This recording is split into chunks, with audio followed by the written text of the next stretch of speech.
এটা কি সত্যিই সৌদি চাপ? এটার পিছনে অনেকগুলো কারণ আছে। তারা সবাই আমেরিকাকে না করছে যে ডোন্ট ডু ইট, কিন্তু ফ্যাক্ট হচ্ছে কি, সারা বিশ্বে, বিশেষ করে মুসলিম বিশ্বে যে বিষয়টা ছড়িয়েছে সেটা হচ্ছে যে ইহুদি নাসারাদের বিরুদ্ধে মুসলমানদের যুদ্ধ, ইরানের যুদ্ধটাকে এইভাবে সারা বিশ্বের, বিশেষ করে মুসলিম বিশ্বের লোকজন এইভাবে দেখছে। নিজস্ব প্রযুক্তির পাশাপাশি আমেরিকা ইসরায়েলের প্রযুক্তি ইরানের হাতে চলে যাচ্ছে।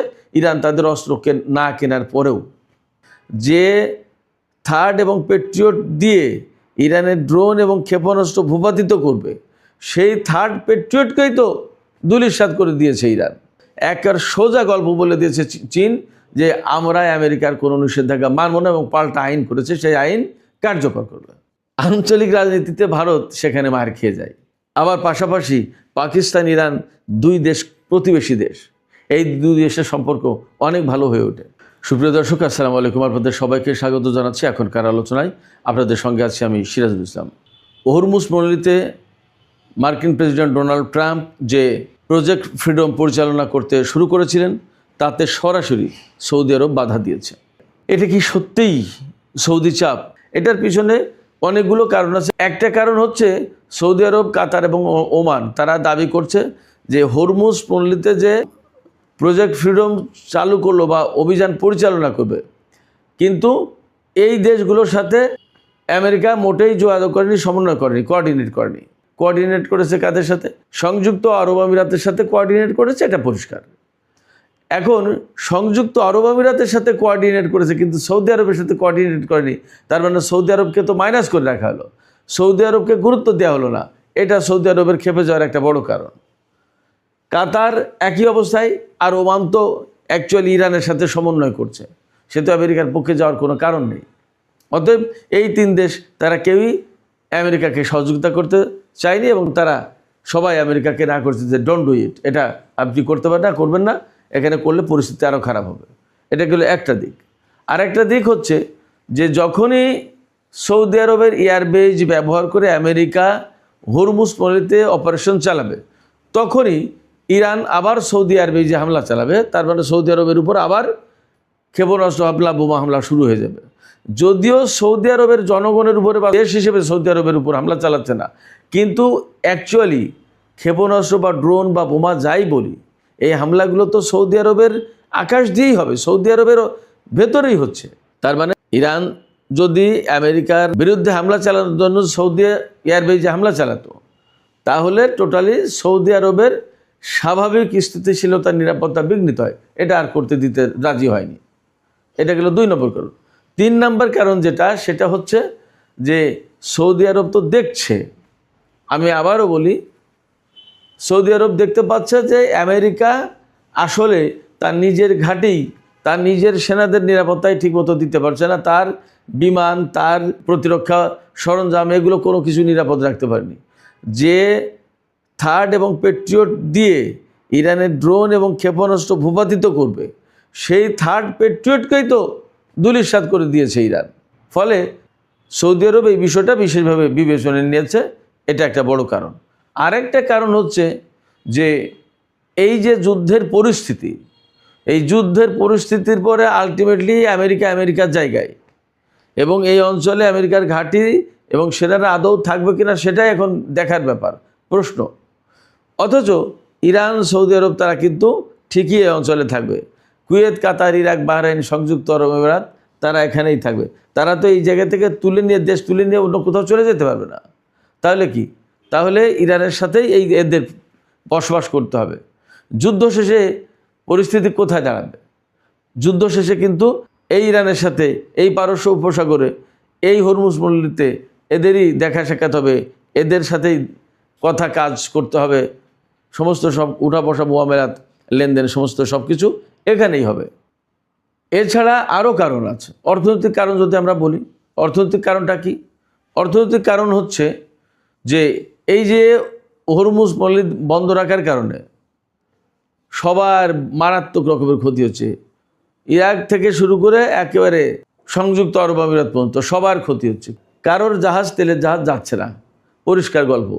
অথচ ইরানের কিন্তু অনেক জাহাজ, সে ঠিকই তার উপকূল ধরে হরমুজ প্রণালী হয়ে পাকিস্তানের উপকূল দিয়ে ভারতের উপকূল দিয়ে চায়না জাহাজে তেল সাপ্লাই দিয়ে দিচ্ছে, ট্রান্সফার করে দিচ্ছে, চায়নার তেল নিয়ে চলে যাচ্ছে।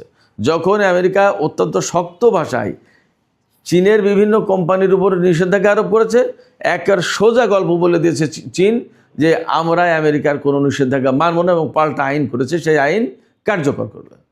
তাহলে আমেরিকার মোড়লিপনা কোথায়? শেষ।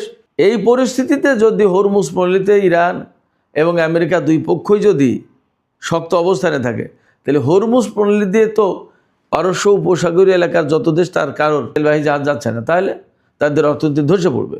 এবং যে পরিস্থিতি তৈরি হয়েছে তাতে যদি দীর্ঘমেয়াদী যুদ্ধ চলে ইরানের সাথে আমেরিকার, তাহলে সৌদি আরবের সামনে যে মিশন 2030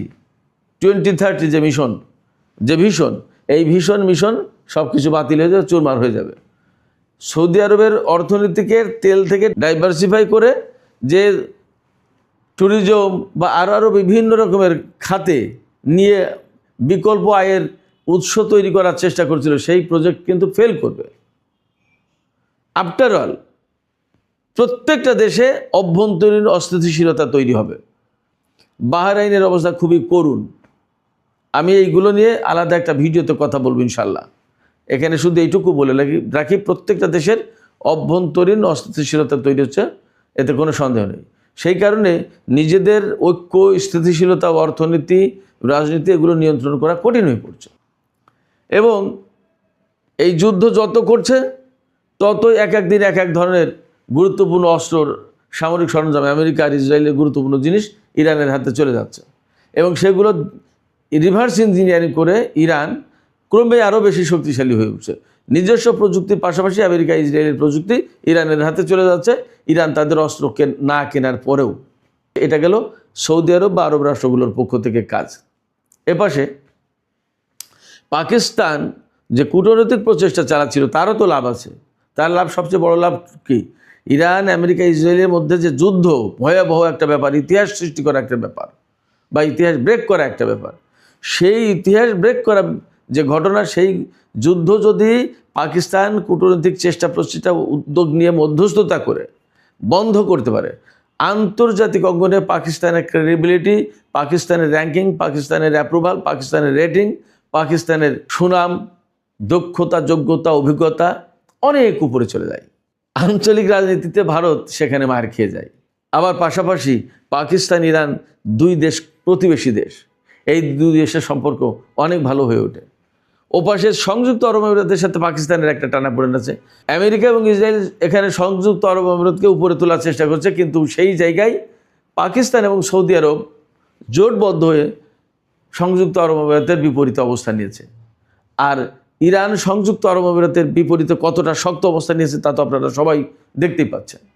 এই যে কূটনৈতিক একটা সমঝোতা, আঞ্চলিক একটা জোট গঠন, আঞ্চলিক একটা ঐক্য, সংযুক্ত আরব আমিরাত বিরোধী, সেটাই অ্যাকচুয়ালি ইসরায়েল বিরোধী এবং সেটাই অ্যাকচুয়ালি আমেরিকা বিরোধী। তার মানে এই যে পাকিস্তান কেন্দ্রিক আমেরিকা যে বাজিমাত করতে চেয়েছিল, পাকিস্তানকে দিয়ে ইরানকে চুক্তি করতে বাধ্য করাতে চেয়েছিল, কিন্তু সে জায়গায় গেমটা কিন্তু এখন অন্যরকম হয়ে যাচ্ছে, সেটাও আমেরিকার কন্ট্রোলে থাকছে না। এবং আমি সবসময় বলে আসছি যে পাকিস্তানের উপরে আমেরিকার যতটা প্রভাব আছে তার চেয়ে অনেক বেশি প্রভাব আছে চীনের। এবং আঞ্চলিক যে রাজনীতির বাস্তবতা, এই বাস্তবতায় পাকিস্তান এখানে বিট্রে করার অবস্থায় নেই, এবং করলে সেই ক্ষতিগ্রস্ত হবে। এবং আরেকটা কিউ আপনাদেরকে দিয়ে রাখি, পাকিস্তানে মিনিমাম 40% মানুষ কিন্তু শিয়া। এই শিয়া মাযহাবের একটা বিরাট প্রভাব এবং প্রসঙ্গ কিন্তু পাকিস্তানের রাজনীতিতে রয়েছে, আন্তর্জাতিক রাজনীতিতে রয়েছে, অস্বীকার করার কোনো উপায় নেই। অ্যাট দ্য সেম টাইম আমি আরেকটা কথা বলি, ধর্মীয় প্রসঙ্গ যখন আসলো, এই যে ইরান ভার্সাস আমেরিকা প্লাস ইসরায়েলের যে যুদ্ধটা, এই যুদ্ধটাকে আমেরিকা কিন্তু একটা ধর্মীয় ভাব দিয়েছে, ইসরায়েল কিন্তু একটা ধর্মীয় ভাব দিয়েছে। ইরান কিন্তু ধর্মের কথা যদিও বলেনি, কিন্তু ফ্যাক্ট হচ্ছে কি, সারা বিশ্বে, বিশেষ করে মুসলিম বিশ্বে যে বিষয়টা ছড়িয়েছে সেটা হচ্ছে যে ইহুদি নাসারাদের বিরুদ্ধে মুসলমানদের যুদ্ধ, ইরানের যুদ্ধটাকে এইভাবে সারা বিশ্বের, বিশেষ করে মুসলিম বিশ্বের লোকজন এইভাবে দেখছে। আমি বলছি না, ইরান বলছে না, বলার প্রয়োজন নেই, কিন্তু মানুষ এইভাবে ধরছে, মানুষের পারসেপশনটা এইভাবে গড়ে উঠেছে, মানুষ এইভাবে ধরে নিয়েছে। এখন মুসলিম ভার্সাস ইহুদি নাসারার যদি যুদ্ধ হয়, তাহলে আমেরিকা এবং ইসরায়েলের পক্ষে যে সমস্ত আরব দেশ যাচ্ছে তাদেরকে কিন্তু আমেরিকা এবং ইসরায়েলের পক্ষে বা ওই সেই কথিত ইহুদি নাসারাদের পক্ষে ফেলে দিচ্ছে। আমি বলছি না, আবারও বলছি, বাট মানুষ যা করছে আমি শুধু সেটা তুলে ধরার চেষ্টা করছি। তাইলে আলটিমেটলি দাঁড়াচ্ছে কি, ইরানের প্রতি মুসলিম বিশ্বের একটা সমর্থন, সিম্প্যাথি, সমবেদনা যাচ্ছে চলে, ইরানের প্রতি সমর্থন চলে যাচ্ছে। সেই জায়গায় কর্নার্ড হয়ে যাচ্ছে সৌদি আরব থেকে শুরু করে পারস্য উপসাগরীয় এলাকার যত মুসলিম দেশ আছে সবাই। তাদেরকে কিভাবে চিত্রায়িত করছে, তাদেরকে কিভাবে চিহ্নিত করছে মানুষ, তারাই আমেরিকা এবং ইসরায়েলের বন্ধু, তারা আমেরিকা এবং ইসরায়েলের পক্ষের শক্তি। এই পাশে তার মানে মুসলিম বিশ্বের সাধারণ মানুষের সমর্থন কিন্তু ইরানের পক্ষে চলে যাচ্ছে। তো শিয়া মাযহাব কেন্দ্রিক যে বিতর্ক আছে, মানুষ বিতর্ক করে, এখন এই জায়গায় সাধারণ মানুষ এসে বলছে যে শিয়া মাযহাব নিয়ে যে বিতর্ক করায় সেই শিয়ারাই তো ভালো। আমি কিন্তু মোটেই ধর্মীয় আলোচনা করছি না, শুধুমাত্র মুসলিম বিশ্বের জনগণের সেন্টিমেন্টটা তুলে ধরলাম। এই যে এই অবস্থা তৈরি হয়েছে, এই অবস্থা কিন্তু একটা বিব্রতকর এবং জটিল পরিস্থিতি তৈরি করেছে সৌদি আরব প্লাস অন্য আরব রাষ্ট্রগুলোর জন্য। খুবই অন্তর্নিহিত কথা বললাম। এই জন্য যুদ্ধ যত তাড়াতাড়ি বন্ধ করা যায়, একটা নিউট্রাল ভাব নেওয়া যায়, ততই সৌদি আরব এবং আরব রাষ্ট্রগুলোর জন্য ভালো। তার মানে এই যুদ্ধকে কেন্দ্র করে ইরান প্রত্যেকটা জায়গায় গেইনার হচ্ছে, লাভবান হচ্ছে, আর প্রত্যেকটা জায়গায় আমেরিকা, ইসরায়েল এবং তার মিত্র সৌদি আরব থেকে শুরু করে আরব রাষ্ট্রগুলো ভীষণভাবে ক্ষতিগ্রস্ত হচ্ছে। এই জায়গায় আপাতত পরিস্থিতি সামাল দেওয়ার জন্য যুদ্ধ থামাতে চায়, বন্ধ করতে চায়, আর সামনে বাড়তে দিতে রাজি না সৌদি আরব থেকে শুরু করে তার মিত্র আরব দেশগুলো। সুপ্রিয় দর্শক, আজকের যে আলোচনা করলাম, আশা করি মধ্যপ্রাচ্য, ইরান ভার্সাস আমেরিকা ইসরায়েলের যুদ্ধ প্লাস সৌদি আরব থেকে শুরু করে আরব দেশগুলোর যে অবস্থান, তৎপরতা এবং কূটনৈতিক হালচাল, এ সমস্ত নিয়ে আশা করি আপনাদের সামনে বিষয়গুলো যথেষ্ট পরিষ্কার হয়েছে। দর্শক, আজকের আলোচনা এখানেই শেষ করছি। আল্লাহ হাফেজ।